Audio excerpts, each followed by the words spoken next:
समझदार बेटा। उठ जा नालायक, सुबह के 8 बजने को है, तुझे एग्जाम नहीं देना क्या? थोड़ी देर और सोने दीजिए ना पापा। तू उठता है या फिर मैं तेरे ऊपर पानी फेंकूं? रोज गधों की तरह सोता रहता है, पेपर की कोई टेंशन ही नहीं है। और एक हमारा समय था जब हम पेपर में फेल होने के डर से रात भर पढ़ा करते थे, सो ही नहीं पाते थे। तो क्या आप उसका बदला मुझसे लेंगे? मैं 15 मिनट बाद उठ जाऊंगा, आप प्लीज जाइए, मुझे डिस्टर्ब मत कीजिए। इतना कहकर रौनक रजाई ढककर फिर से सो जाता है। तू ऐसा नहीं मानेगा, रुक मैं अभी पानी लेकर आता हूँ। बस फिर क्या था, इतना कहकर वो भागते हुए बाथरूम में जाते हैं और पानी की एक बड़ी सी बाल्टी लाकर रौनक के ऊपर फेंक देते हैं। पानी पड़ते ही रौनक झट से उठ जाता है। ये आपने क्या किया पापा? अब तो उठेगा नहीं तो यही करना पड़ेगा ना।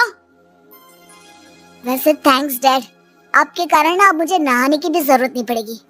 चलिए अब आप माँ से बोलकर मेरे कपड़े निकलवा दीजिए, तब तक मैं ब्रश कर लेता हूँ। वैसे कल ना आप एक काम और करना, नहलाने के साथ साथ मुझे ब्रश भी करवा देना। ये ब्रश करने में ना मुझे बहुत आलस आता है।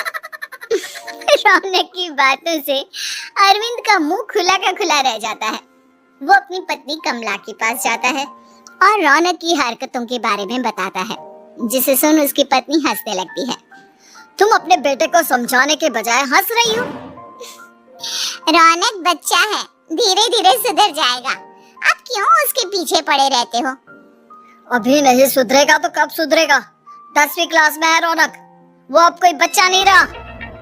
अरविंद की इतना बोलते ही वहाँ रौनक भी आ जाता है। क्या डैड, मैंने आपको एक काम दिया था, वो भी नहीं हुआ आपसे। अरे क्या हुआ बेटा?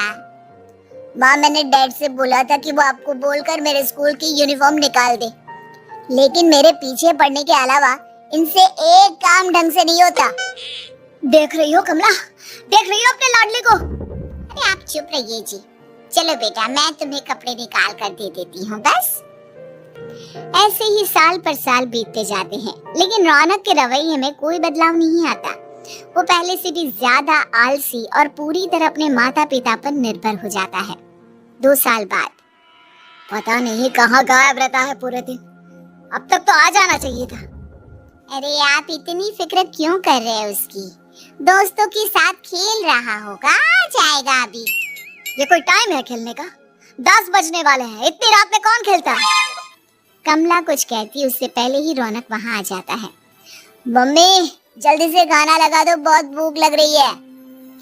तुम्हें तब तक खाना नहीं मिलेगा जब तक तुम बता नहीं देते कि इतनी रात गए कहाँ से आ रहे हो। ओह प्लीज डैड, अब आप एसी पे प्रद्युमन बनकर मेरे सर पर बंदूक लेकर मत बैठ जाना। अपनी फालतू की बकवास बंद कर और बता कहाँ से आ रहा है। माँ अब समझाइए ना डैड को। बता देना बेटा, इनको भी तसल्ली हो जाएगी।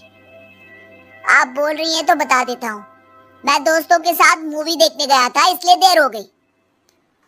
तू इन सब चीजों में मेरे पैसे उड़ाता है? कभी 1 रुपया कमाने के बारे में सोचा है तूने? जब देखो हवा की तरह पैसे उड़ाता रहता है। माँ अब आप इन्हें चुप करा दीजिए, वरना ना मुझे गुस्सा आ जाएगा। अच्छा क्या कर लेगा? बता ना क्या कर लेगा तू?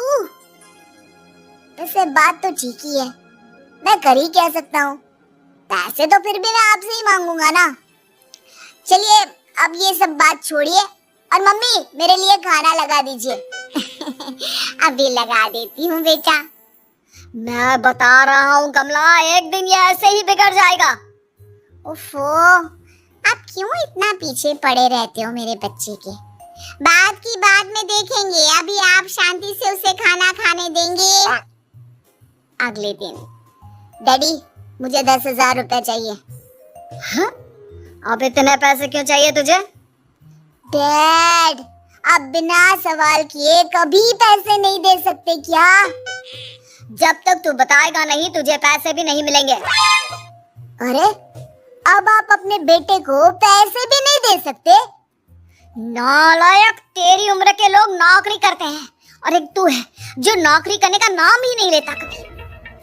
आप लोगों के होते हुए भला मैं नौकरी क्यों करूं? अरे हम कब तक पैसे देंगे तुझे? तुझे भी तो अपने पैरों पर खड़ा होना होगा ना। कौन सा उधार के पैरों पर खड़ा हूँ? अपने ही तो पैरों पर खड़ा हूँ मैं। इसी तरह रौनक दिन प्रतिदिन लापरवाह होता जाता है। उसकी लापरवाही को देखते हुए अरविंद और कमला अपने बेटे की शादी कराने का फैसला लेते हैं और 1 महीने के अंदर अंदर ही रौनक की शादी मेघा नाम की लड़की से करा देते हैं। शादी के कुछ दिन बाद, रौनक, मुझे एक अच्छी सी साड़ी चाहिए, आप ला दोगी ना? हाँ, क्यों नहीं। कितने तक की आती है साड़ी? यही करीब 5,000 तक की। तुम चिंता मत करो, मैं आज ही डैडी से पैसे मांगकर तुम्हारे लिए साड़ी ले आऊंगा। आप कब तक ऐसे ही अपने पापा से पैसे मांगते रहेंगी? कोई अच्छी सी नौकरी क्यों नहीं कर लेते आप? अरे डैड के होते हुए मुझे नौकरी करने की जरूरत ही क्या है? पर आप ऐसे कब तक उनसे पैसे मांगते रहेंगे? कुछ आपको अपने दम पर भी तो करना होगा ना। अब तुम भी बाकी लोगों की तरह मुझे ज्ञान देना शुरू मत कर देना। साड़ी चाहिए ना तुम्हें, मिल जाएगी बस। इतना कहकर रौनक अपने पिता से पैसे मांगने चला जाता है। डैडी, मुझे 5,000 रुपया चाहिए। अब 5,000 क्यों चाहिए तुझे? वो मेघा को साड़ी चाहिए थी। अरविंद आगे बिना कुछ कहे चुपचाप उसे पैसे निकाल कर दे देता है। कुछ दिन बाद, तुम्हें नहीं लगता कमला, रौनक हम पर पहले से भी ज्यादा डिपेंड हो गया है? मुझे तो अब उसके भविष्य की चिंता होने लगी है। कल को हमें कुछ हो गया तो वो क्या करेगा? काश तुमने पहले ये सोच लिया होता तो आज हमारा बेटा इतना लापरवाह नहीं होता। तब मुझे कहाँ पता था कि मेरा लाड प्यार उसे इतना बिगाड़ देगा कि वो इस हद तक लापरवाह बन जाएगा। कोई बात नहीं, अभी भी देर नहीं हुई। मुझे पता है उसे कैसे सुधारा जा सकता है। कैसे? अरविंद कुछ कहता उससे पहले रौनक वहां आ जाता है और पैसों के लिए हाथ फैलाने लगता है। डैड, मैं और मेघा बाहर घूमने जाना चाहते हैं। अरे वाह, ये आज सूरज कहाँ से निकला है? Dad please. अच्छा चलो अब मुद्दे की बात करो। मुझे अब 25,000 चाहिए। अब तुम्हें 1 रुपया भी नहीं मिलने वाला। अगर तुम्हें पैसों की इतनी ही जरूरत है तो कोई ढंग की नौकरी करो। मम्मी, आप कुछ कहिए ना डैड को। बेटा, वो गलत क्या बोल रहे हैं? ये सब हम तेरे भले के लिए ही तो कर रहे हैं। मम्मा, मैंने बताया ना आपको, मुझे नहीं करनी कोई जॉब वॉब। तो ठीक है, निकल जाओ हमारे घर से। तुम्हारे जैसे लोगों के लिए मैंने ये घर खड़ा नहीं किया है। जितना ये घर आपका है ना, उतना ही मेरा भी है। मैं कहीं नहीं जाने वाला। जाना तो पड़ेगा ही तुझे, क्योंकि अब मैं तेरा कोई भी खर्चा नहीं उठाने वाला। ठीक है, मत उठाइए मेरा खर्चा, मैं अपने दम पर भी जी सकता हूँ। तो बेशर्मों की तरह अब तक यहाँ क्यों खड़ा है? अपना सामान ले और निकल जाए यहाँ से। रौनक पैर पटकते हुए वहां से चला जाता है। घर से निकालना जरूरी है क्या उसे? बिना पैसों के कौन रखेगा उसे किराए पर? अगर उसका भविष्य सुधारना है तो हमें अपने दिल पर पत्थर रखकर ये कदम उठाना ही होगा।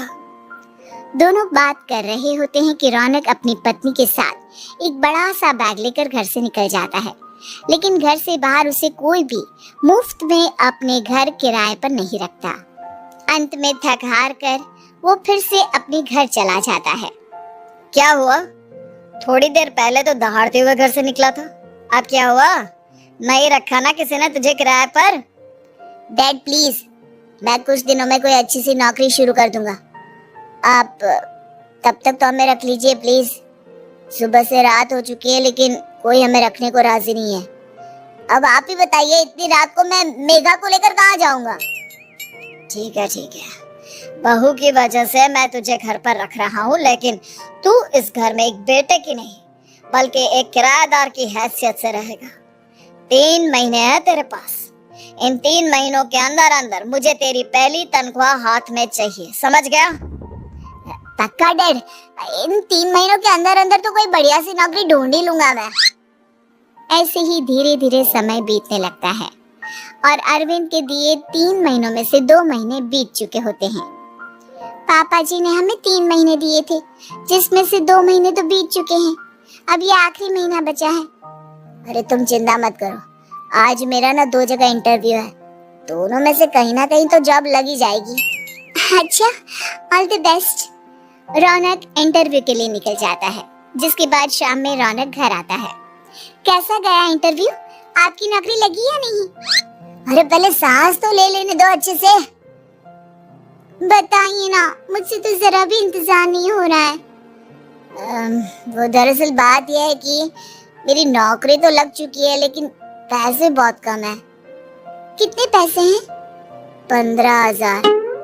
इतने में अरविंद और कमला मिठाई का डिब्बा लेकर आ जाते हैं। बधाई हो बेटा। हम जानते थे तेरी जॉब जरूर लगेगी, लेकिन मेरी सैलरी बहुत कम है मम्मा। कम है तो क्या हुआ, धीरे धीरे बढ़ जाएगी। हाँ बेटा, हम तो बस चाहते थे कि तू अपने पैरों पर खड़ा हो जाए। मतलब अब आप मुझे घर से नहीं निकालेंगे? नहीं, ये सब हमने तुझे जिम्मेदार इंसान बनाने के लिए किया था। Thank you mummy papa. अगर आप दोनों ऐसा नहीं करते तो मुझे कभी अपनी जिम्मेदारियों का एहसास तक नहीं होता। आज आपने मुझे सिखा दिया कि इंसान का अपने पैरों पर खड़ा होना भी जरूरी होता है। इतना कहकर रौनक झट से अपने माता पिता के गले लग जाता है और अपनी कमाई की पहली तनख्वाह वो अपने माता पिता के हाथ में सौंपता है।